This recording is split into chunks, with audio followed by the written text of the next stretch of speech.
हाथ कैसे टूटा है सर? कहाँ के थाना अध्यक्ष? ये पाड़ू के थाना अध्यक्ष मनु कुमार और 25 किलो गांजा और 600 ग्राम चरस रख जी जी उठा के तो हम लोग को जेल भेजा जा रहा था। जी जी। और ये कि अगर नहीं जाते हाँ। तो बोला कि फॉर्च्यूनर बरामद उसी दबाव में लाकर हम लोग के ये क्या बोलते हैं कान पकड़वा के माफी मंगवाया गया। माफी मांगे नहीं है, माफी मंगवाया गया है। जी जी। और वो बोला कि या तो माफी मांगो ना तो गांजा और चरस में जेल भेज देंगे। अब अगर मनु कुमार का औकात है तो गोल्डन दास को अकेले गिरफ्तार करके हमसे माफी मंगवा ले। ये सोलो को फंसाने के लिए, ये लोग सोलो को बचाने के लिए हमको माफी मांगा, माफी मांगे नहीं, ना डरे हैं और ना डरेंगे। चलिए ठीक। अभी खबर आ रही है गोल्डन दास की पेशी हुई है और पेशी पर देखा गया है कि उनके हाथ में बैंडेज लगा हुआ था, जिससे इससे पहले हमने बताया गोल्डन दास कान पकड़ के माफी मांग रहे थे, लेकिन इस बार पेशी में देखा गया है कि वो थोड़े से लंगड़े होकर चल रहे थे और हाथ में बैंडेज लगाया गया है। क्या कहना चाहेंगे इस बात के ऊपर?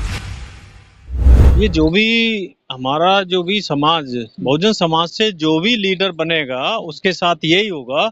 वो चंद्रशेखर के साथ भी हुआ, इसके साथ भी होगा, गोल्डन दास के साथ भी होगा। अभी पेशी गोल्डन दास पेशी पे आए हैं और उनके हाथ में पूरे में प्लास्टर चढ़ा हुआ है और पैर से भी लंगड़ा रहा है और उन्होंने खुद बोला है कि जिस इंस्पेक्टर ने मारा है वो बाहर आके वो जो करना चाहे कर ले, लेकिन वो माफी मांगने की बात सारे समाज के मैं बता दें, सारे लोग ये कह रहे थे कि माफी क्यों मांगा है। माफी का कारण एक ये है कि वो उसको एनडीपीएस में बंद करना चाह रहे थे। एनडीपीएस का मतलब चरस गांजा उसके ऊपर लगा के उसको केस बना के उसको बंद करना चाह रहे थे और मारा पीटा भी है, इसलिए माफी मांगा था। माफी मांगने का मैं सबको बता दूं ये कारण था क्योंकि सारे समाज में ये हो रहा था कि गोल्डन दास जैसा आदमी माफी क्यों मांग रहा है, वो भी कान पकड़ के। तो यदि उस पर एनडीपीएस का केस लगता, चर्च गांजे का केस लगता तो ना जमानत होती और उसमें सजा कंफर्म होती है, इसलिए उन्होंने माफी मांगी तो अच्छा किया। आपको लगता है कि माफी मांग के एक तरह से जिस उनको फर्जी फंसाया जा रहा था, फर्जी फंसाने की कोशिश की जा रही थी बिहार पुलिस के द्वारा, तो क्या लगता है कि उन्होंने अच्छा तो किया या बुरा किया? लेकिन बिहार पुलिस के ऊपर क्या बोलना चाहेंगे जो बिहार पुलिस ऐसे कामों को करती है और एक खुलासे जब बाहर आए हैं गोल्डन दास पेशी के दौरान तो ऐसे खुलासे हो रहे हैं? बीजेपी जो शासित या बीजेपी के जो सहयोगी दल हैं उनकी सरकार है, वो चाहे वो बिहार हो, नीतीश कुमार की सरकार है, वहां की पुलिस हो या हरियाणा की पुलिस हो, आपने नूह में देखा होगा पुलिस साथ ले जा रही है आरोपियों को। मैं आरोपी कहूंगा, अपराधी नहीं कहूंगा, आरोपियों को ले जा रही है और वो नारे लगवा रही है कि पुलिस हमारी बाप है। ऐसे ही उन्होंने पुलिस ने कान पकड़ के माफी मंगवाई तो वो पुलिस दोषी होती है, ना कि वो माफी मांगने वाला दोषी होता। ये सारा जानता है, ये जो मनुवादी सिस्टम है ये भी जानता है, वो जज भी जानते हैं। हालांकि ये होता है कि जब कोर्ट में पेश करते हैं तो मेडिकल होता है और फिर जेल में जाता है तब भी मेडिकल होता है। तो कोर्ट में भी चले गए, मेडिकल हुआ नहीं हुआ, जेल में भी चले गए, मेडिकल हुआ नहीं हुआ, वो तो गोल्डन दास को पता होगी और यूपी बिहार पुलिस को पता होगी। तो जो भी ये अत्याचार होते हैं वो इनकी नेतागिरी, ये आवाज ना उठा पाए बहुजन समाज के नेता, तो इसलिए इनको इस तरह से थाने में मारा पीटा जाता है, टॉर्चर किया जाता है। जब आपने बोला कि उनको मारा पीटा जाता है, टॉर्चर किया जाता है, आखिर हाथ में बैंडेज जब लगा हुआ है तो कोर्ट को संज्ञान नहीं लेना चाहिए कि ये बैंडेज कैसे लगा, जेल के अंदर तुम्हारे हाथ में चोट कैसे आई? ये जो कोर्ट कुछ नहीं पूछता, बस वहां जाओ, यहाँ तक कि फर्स्ट पेशी में जज देखता भी नहीं, मैंने अपनी आंखों से देखता है, उसकी तरफ देखता भी नहीं है। बस तारीख दे दी 14 दिन की, 14 दिन की, बस 14 दिन की जुडिशियल कस्टडी दे देते हैं, बस देखते भी नहीं, कुछ नहीं पूछते। जुडिशियल कस्टडी देते हैं लेकिन पुलिस कस्टडी पुलिस की रिमांड पे ऐसा लग रहा है भेजा गया है, तभी तो जाकर हाथ में इतना चोट आखिर हाथ में अरे इतना भैया पूरा सिस्टम को पता है, जजों को पता है, सब ये भांग खा के सोए हुए हैं और बस उनको खूब पता है कि पुलिस ने मारा है, पीटा है, लेकिन फिर भी वो कुछ नहीं करते। और यहाँ तक कि हॉस्पिटल में जो डॉक्टर बैठे हैं ना, पुलिस ले जाती है, उसका हाथ टूटा है, पैर टूटा है, पसली टूटी है, कहीं भी चोट लगी है और पता चली कि वो करप्शन का जमाना है, उधर डॉक्टर को भी पुलिस खिलाती है और बस सीधा वो मेडिकल बना के देते हैं कि फिट है। उधर कोर्ट में जाता है, वो फिट है, उस मेडिकल को दिखा के जेल में बाई चांस ऐसा होता है कि यदि वो गिर जाए या बिल्कुल ही बेहोश हो जाए तब वो दोबारा मेडिकल के लिए भेजते हैं, जेल वाले नहीं लेते, नहीं तो बाकी सब चल रहा है बस एक ऐसे तो अगर देखा जाए तो जो जिनके पास उतना पावर नहीं रहे, उतना पैसा नहीं है, तो ऐसे कितने सारे एक्टिविस्ट तो जेलों में मर जाएंगे। अरे इनको भैया कौन पूछता है? आप एक्टिविस्ट हो, आप पत्रकार हो, जेलों में जाके देखो, कोई भी पैसा वाला आदमी जेल में नहीं है।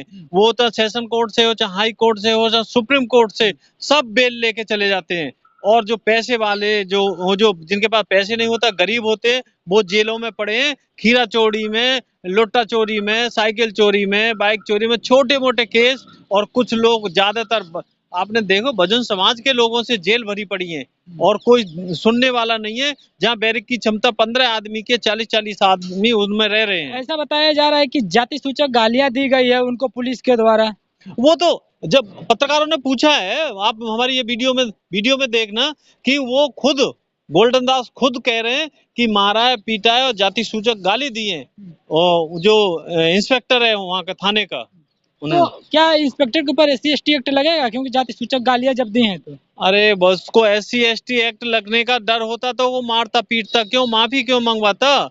ये सारा सिस्टम, मनवादी सिस्टम, ये पूरा एक तरह से एक दूसरे को डिफेंड करते हैं, एक दूसरे को बचाते हैं। वो चाहे जज हो, चाहे वो पुलिस हो, चाहे वो डॉक्टर हो, ये सारा एक ग्रुप बन के चल रहा है। जो बहुजन समाज के एक्टिविस्टों को दबाने की बात है, बहुजन समाज के जो कार्यकर्ता हैं उनको दबाने की जो बात है। पत्रकार, अभी आपने देखा गोरखपुर में पत्रकार जेल में रह के आए कि जी मत दिल्ली से यहाँ पत्रकारिता क्यों करने आ गए। तो पूरे देश में मतलब जैसे वो पाकिस्तान में गोरखपुर नहीं जा सकते। तो ये सारा सिस्टम इनका, पत्रकार को बंद करने की क्या जरूरत थी? जज बेल दे सकता था इमीडिएटली। मुजफ्फरपुर ही तो गए थे, वो भी एक जो लड़की का उससे एट्रोसिटी, एक अत्याचार हुआ था, उसमें आवाज उठाने गए थे। तो ऐसी क्या बात है कि उनको गांजे के और नशे के केस में उनको अंदर डाला जाना? अरे चंद्रशेखर आवाज उठा के ही नेता बने ना, तुम्हारी आवाज आज ये तो उठा अच्छी रहे बात है ना। उठा रहे। अरे अच्छी बात तुम्हारे लिए है ना, अच्छी बात SC/ST OBC के लिए है ना, मनवादी के लिए तो अच्छी बात नहीं है ना। उनका शासन हाथ से खिसक रहा है। अब आप देखो हरियाणा में देख लो, और जहाँ भी मतलब चुनाव, अभी महाराष्ट्र में चुनाव होंगे तो उनका वोट कट रहा है। तो उन्हें दिक्कत इसलिए हो रही है ना, लोगों को वो जागरूक कर रहे हैं, अपने अधिकार के प्रति जागरूक कर रहे हैं। अब रही रेप की बात, तो रेप की तो ये है, तुम्हारी बहन बेटियों के रेप भी होंगे। और यदि पुलिस उसमें ये क्लोजर रिपोर्ट लगा देगी कि उनके प्रेम संबंध है, उसमें देखा ना आपने वहाँ मुजफ्फरपुर कांड में पुलिस ये कह रही है कि उनके प्रेम प्रसंग के वो संबंध थे। उसका भाई ऑब्जेक्शन कर रहा था, इसीलिए ये मतलब मर्डर हुआ लड़की का। बाकी तो मतलब वो 3 साल से, मतलब माइनर लड़की, आप बताओ 3 साल से संपर्क में थी, उससे बात करती थी। तो ये क्या, लेकिन इसका मतलब तो ये नहीं होता है कि अब लड़की को जान से मार दो, उसके बाद से पुलिस भी कोई कार्रवाई नहीं करे? क्या बिहार में बोल सकते हैं कि एक जो जंगल राज आ चुका है, वहाँ पे एक बनाना डेमोक्रेसी चल रही है? अरे मनीषा वाल्मीकि का क्या हुआ, रेप भी हो गया, हत्या भी हो गई। वो हॉस्पिटल में कहते हैं आखिरी बयान, फाइनल बयान होते हैं, कोर्ट ने कहाँ बयान माने, उनको बरी भी कर दिया। ये है ना। अब वो इतना बड़ा हाईलाइट केस हुआ और वो बाइज्जत बरी हो गए और उनको माला पहन के स्वागत हो रहा है। जिस तरह से देश की अदालतें, मैं अदालतों पे सवाल नहीं उठा रहा हूँ, मुझे भी पता है कि कोर्ट ऑफ कंडेम्प्ट इस समय लग ही जाएगा, लेकिन एक सवाल तो उठता है ना। नहीं, हमें कोर्ट ऑफ कंटेम्प्ट से हमें कोई डर नहीं है।